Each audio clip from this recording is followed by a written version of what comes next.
नमस्कार, आदाब, सत श्री अकाल मित्रों। मैं नेट्स क्राइम अब तक फैमिली में आप सभी का स्वागत करता हूं और उम्मीद करता हूं आप सभी स्वस्थ और कुशल मंगल होंगे। आज की कहानी मात्र एक कहानी नहीं है, बल्कि एक ऐसी हकीकत है जिसका हम सभी का जानना बेहद जरूरी है, क्योंकि हम जिस देश में रहते हैं आज हम वहीं के विद्वानों को भूलते चले जा रहे हैं। जैसा कि आप सभी जानते हैं कि भारत हमेशा से ही ऋषि मुनि और तमाम तरह के प्रकांड विद्वानों की कर्म भूमि रहा है। उन्होंने अपने ज्ञान को शास्त्रों और ग्रंथों में सहेज कर रखा है। उन्हीं ग्रंथों और शास्त्रों के ज्ञान को अर्जित कर तमाम विदेशी मुल्कों के विद्वानों ने तमाम तरह के नए नए आविष्कारों को जन्म दिया है और उसके जन्मदाता होने का श्रेय प्राप्त कर रहे हैं। जबकि इनकी खोज हमारे भारतवर्ष में ही जन्मे महान विद्वानों ने कई सौ वर्ष पहले ही कर ली थी, लेकिन हमारा दुर्भाग्य है कि हम उन तमाम ग्रंथों और शास्त्रों के ज्ञान को और उन तमाम विद्वानों के नाम तक को भूलते चले जा रहे हैं। आज हम ऐसी ही एक महान विदुषी के बारे में आपको बताएंगे, जिनके बारे में कहा जाता है कि जिस आधुनिक गणित को आज हम पढ़ते हैं और जिसके बलबूते आज हम धरती से लेकर अंतरिक्ष तक की गणना करते हैं, उस गणित की खोज आज से लगभग 1200 साल पहले ही उन्होंने कर ली थी। आइए जानते हैं इस महान विदुषी के बारे में। इनका नाम था लीलावती। इसमें से हम में से अधिकांश लोग तो उनका नाम भी आज पहली बार सुन रहे होंगे। इनके बारे में कहा जाता है कि वह अपने गणित के सूत्रों के बलबूते पेड़ के एक एक पत्ते को गिन लिया करती थी और उनकी सेकंडों में गणना कर एकदम सटीक संख्या बता दिया करती थी। और वह भी आज से सैकड़ों वर्ष पूर्व, जब अधिकांश लोगों को गणित की समझ तक नहीं थी। ऐसी थी हमारी गणित की प्रकांड विदुषी लीलावती, जिनको हम भूल चुके हैं। आज इस महान प्रकांड गणितज्ञ विदुषी लीलावती के बारे में मैं आपको पूरी जानकारी दूंगा, लेकिन इससे पहले आप सभी से हमारी एक दरख्वास्त है कि जिन लोगों ने अभी तक चैनल को सब्सक्राइब नहीं किया है, वह चैनल को फटाफट सब्सक्राइब कर लें और वीडियो को अंत तक ज़रूर देखें।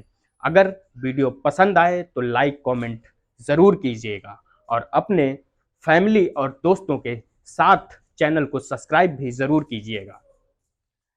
शायद ही कोई जानता हो कि आज यूरोप सहित विश्व के सैकड़ों देश जिस गणित की पुस्तक से गणित को पढ़ा रहे हैं, उसकी रचयिता भारत की एक महान गणितज्ञ लीलावती हैं। आज गणितज्ञों को गणित के प्रचार और प्रसार के क्षेत्र में लीलावती पुरस्कार से सम्मानित किया जाता है। आइए जानते हैं महान गणितज्ञ लीलावती के बारे में, जिनके नाम से गणित को पहचाना जाता है। बात है 1200 साल पहले 10वीं सदी की। दक्षिण भारत में भास्कराचार्य नामक गणित और ज्योतिष विद्या के एक बहुत बड़े पंडित हुआ करते थे और उनकी बेटी का नाम था लीलावती और यही इनकी एकमात्र संतान थी। उन्होंने ज्योतिष की गणना से जान लिया था कि लीलावती विवाह के थोड़े दिनों के बाद ही विधवा हो जाएंगे, लेकिन भास्कराचार्य नहीं चाहते थे कि उनकी बेटी विधवा बनकर अपनी पूरी जिंदगी गुजारे। इसलिए उन्होंने बहुत सोचने और समझने के बाद अपनी ज्योतिष विद्या के ज्ञान से एक ऐसा लग्न खोज निकाला जिसमें विवाह होने पर कन्या विधवा न हो, और फिर विवाह की एक तिथि निश्चित हो गई। क्योंकि उस समय जल घड़ी से ही समय देखने का काम लिया जाता था और जल घड़ी एक ऐसा यंत्र होता था जिससे समय की गणना की जाती थी और इस जल घड़ी को ऐसे मापा जाता था। उसका तरीका ये होता था जो कि इस प्रकार है कि एक बड़े से कटोरे को में एक छोटा सा छेद कर पानी के घड़े में छोड़ दिया जाता था और ये कटोरा घड़े में भरे हुए पानी के ऊपर तैरता रहता था और सुराख के पानी से जब कटोरा भर जाता था और पानी में डूब जाता था, तब एक घड़ी होती थी, ऐसा मान लिया जाता था। लेकिन वो कहते हैं ना कि आप लाख कोशिश कर लीजिए, लेकिन होता वही है जो भगवान ने आपके लिए सोच कर रखा है। ऐसा कुछ ही लीलावती के साथ होने वाला था। लीलावती 16 श्रृंगार किए हुए सज कर बैठी थी। सभी उस शुभ लग्न का इंतजार कर रहे थे और उसकी प्रतीक्षा कर रहे थे कि तभी लीलावती के आभूषणों से एक मोती टूटकर कटोरे में गिर जाता है और कटोरे का सुराग बंद हो जाता है और कटोरे में पानी भरने की स्पीड कम हो जाने के कारण कटोरे में पानी देर से भरता है और शुभ लग्न बीत जाता है और किसी को पता तक नहीं चलता और विवाह दूसरे लग्न में ही कर दिया जाता है। इसलिए कुछ ही दिन में लीलावती विधवा हो गई। पिता और पुत्री के धैर्य का बांध टूट गया। लीलावती अपने पिता के घर में ही आकर रहने लगी। लीलावती बहुत दुखी रहने लगी थी। इसलिए भास्कराचार्य ने पुत्री का वैधव्य दुख दूर करने के लिए लीलावती को गणित पढ़ाना आरंभ कर दिया। लीलावती को गणित के अध्ययन में शेष जीवन की उपयोगिता नजर आने लगी और फिर कुछ ही समय में लीलावती ने गणित विषय में पूर्ण ज्ञान प्राप्त कर लिया और वह गणित विषय की पंडिता हो गई। और इसके बाद भास्कराचार्य और लीलावती ने मिलकर एक ग्रंथ की रचना की जिसका नाम कुछ इस प्रकार है, जिसका नाम था सिद्धांत शिरोमणि। इस ग्रंथ के अंदर पाटीगणित, बीजगणित और ज्योतिष विषय का तमाम ज्ञान बताया गया था। इसमें गणित का अधिकांश भाग लीलावती की रचना है। पाटीगणित के अंश का नाम ही भास्कराचार्य ने अपनी कन्या को अमर कर देने के लिए लीलावती रख दिया। कहते हैं भास्कराचार्य ने बेटी लीलावती को गणित सिखाने के लिए गणित के ऐसे सूत्र निकाले थे जो कि काव्य और दोहों के रूप में हुआ करते थे। ये सूत्र कंठस्थ करने होते थे और उसके बाद उन सूत्रों का उपयोग कर गणित के प्रश्न हल करवाए जाते थे। कंठस्थ करने के पहले भास्कराचार्य लीलावती को बहुत ही सरल भाषा में धीरे धीरे वे चीजें समझा देते थे। लीलावती को बड़े ही प्यार से संबोधित करते हुए पढ़ाते थे और जिसका एक उदाहरण उनके ग्रंथ में लिखे सूत्रों को देखकर समझा जा सकता है।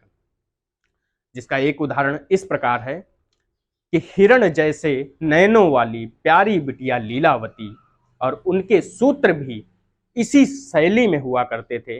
बेटी को पढ़ाने में इसी शैली का उपयोग करते थे। हालांकि आजकल गणित को एक नीरस विषय माना जाता है, लेकिन भास्कराचार्य का ग्रंथ लीलावती गणित को आनंद के साथ मनोरंजन, जिज्ञासा आदि का सम्मिश्रण करते हुए कैसे पढ़ाया जा सकता है, इसका एक अद्भुत नमूना आप लीलावती ग्रंथ को पढ़कर समझ सकते हैं। इसका एक नमूना है लीलावती का एक उदाहरण।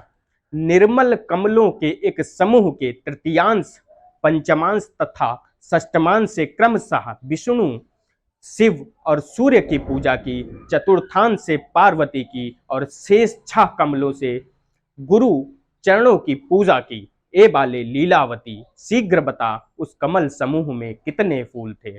इसका उत्तर लीलावती बताती है कि 120 कमल के फूल आएगा। इसी प्रकार वर्ग और घन को समझाते हुए भास्कराचार्य कहते हैं, ऐ बाले लीलावती, वर्गाकार क्षेत्र और उसका क्षेत्रफल वर्ग कहलाता है।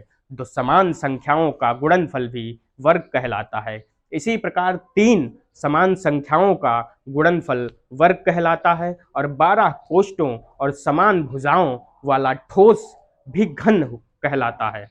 भास्कराचार्य ने इसी शैली का प्रयोग करते हुए गणित का यह महान ग्रंथ लिखा है और इस ग्रंथ का नाम ही उन्होंने लीलावती रख दिया है। और उसके मूल शब्द संस्कृत में पेड़ या पौधे की जड़ के अर्थ में या व्यापक रूप में किसी वस्तु के कारण उद्यम अर्थ में प्रयुक्त होता है।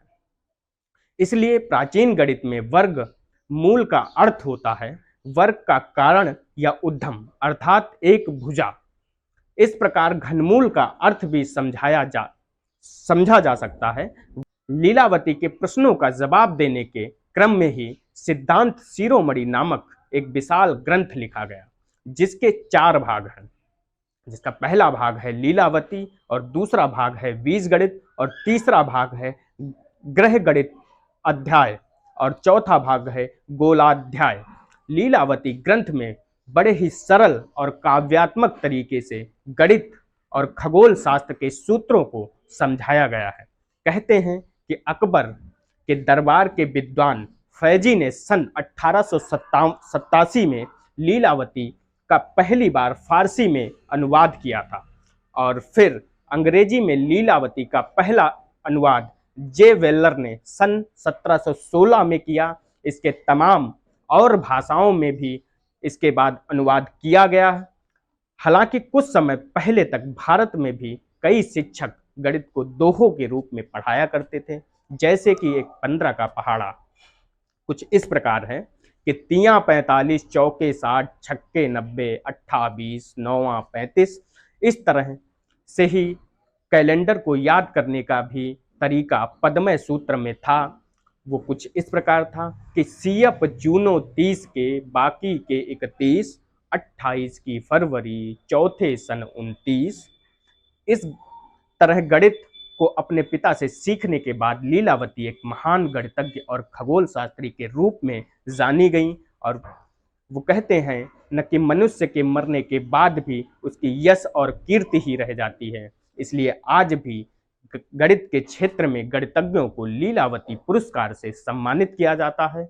और इस आधुनिकता की दौड़ को छोड़कर अगर हम अपने इतिहास और ग्रंथों को उठाकर देखें तो तमाम ज्ञान उनमें भरा पड़ा है, लेकिन हमारा दुर्भाग्य है कि हम उन्हें न देखकर आधुनिकता और अंग्रेजी के विस्तारवाद की ओर बढ़ते चले जा रहे हैं, और अपने ही विद्वानों के द्वारा दिए गए ज्ञान को अपनी मातृभाषा में न पढ़कर उसके रूपांतरण को पढ़ने में ज़्यादा यकीन रखते हैं। तो दोस्तों, आज की कहानी में बस इतना ही, और अगर आपको लीलावती ग्रंथ के बारे में और जानना है तो मैं इसके ऊपर एक विस्तार से नई वीडियो आपके लिए बना दूंगा, लेकिन इसके लिए आपको कमेंट बॉक्स में लिखकर हमें बताना पड़ेगा कि आप लीलावती ग्रंथ के बारे में और भी ज़्यादा जानना चाहते हैं या फिर नहीं।